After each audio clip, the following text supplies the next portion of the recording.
सुंदरता का मूल्य। एक अति सुंदर महिला ने विमान में प्रवेश किया और अपनी सीट की तलाश में नजरें घुमाई। उसने देखा कि उसकी सीट एक ऐसे व्यक्ति के बगल में है जिसके दोनों ही हाथ नहीं हैं। महिला को उस अपाहिज व्यक्ति के पास बैठने में झिझक हुई।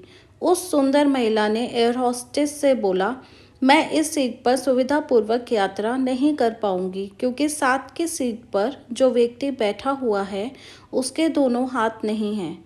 उस सुंदर महिला ने एयर होस्टेस से सीट बदलने हेतु आग्रह किया। असहज हुई एयर होस्टेस ने पूछा, मैम क्या मुझे कारण बता सकती हैं? सुंदर महिला ने जवाब दिया, मैं ऐसे लोगों को पसंद नहीं करती। मैं ऐसे व्यक्ति के पास बैठकर यात्रा नहीं कर पाऊंगी।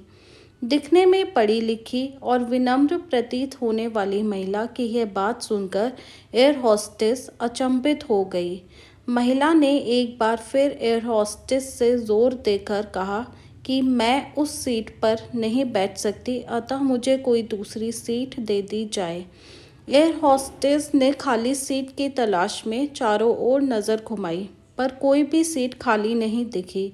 एयर होस्टेस ने महिला से कहा कि मैडम, इस इकोनॉमी क्लास में कोई सीट खाली नहीं है, किंतु यात्रियों की सुविधा का ध्यान रखना हमारा दायित्व है।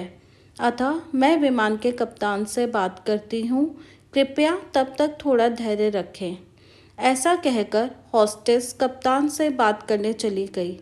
कुछ समय बाद लौटने के बाद उसने महिला को बताया, मैडम, आपको जो असुविधा हुई उसके लिए बहुत खेद है।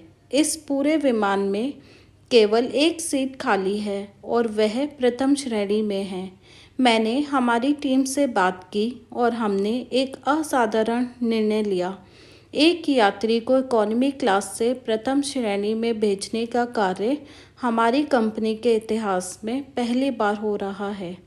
सुंदर महिला अत्यंत प्रसन्न हो गई, किंतु इसके पहले कि वह अपनी प्रतिक्रिया व्यक्त करती और एक शब्द भी बोल पाती, एयर होस्टेस उस अपाहिज और दोनों हाथ विहीन व्यक्ति की ओर बढ़ गई और विनम्रतापूर्वक उनसे पूछा, सर, क्या आप प्रथम श्रेणी में जा सकेंगे? क्योंकि हम नहीं चाहते कि आप एक अशिष्ट यात्री के साथ यात्रा करके परेशान हो। यह बात सुनकर सभी यात्रियों ने ताली बजाकर इस निर्णय का स्वागत किया। वह अति सुंदर दिखने वाली महिला तो अब शर्म से नजरें ही नहीं उठा पा रही थी। तब उस अपाहिज व्यक्ति ने खड़े होकर कहा, मैं एक भूतपूर्व सैनिक हूँ और मैंने एक ऑपरेशन के दौरान कश्मीर सीमा पर हुए बम विस्फोट में अपने दोनों हाथ खोए थे। सबसे पहले जब मैंने इन देवी जी की चर्चा सुनी, तब मैं सोच रहा था कि मैंने भी किन लोगों की सुरक्षा के लिए अपनी जान जोखिम में डाली और अपने हाथ खोए। लेकिन जब आप सभी की प्रतिक्रिया देखी तो अब अपने आप पर गर्व महसूस हो रहा है कि मैंने अपने देश और देशवासियों की खातिर अपने दोनों हाथ खोए।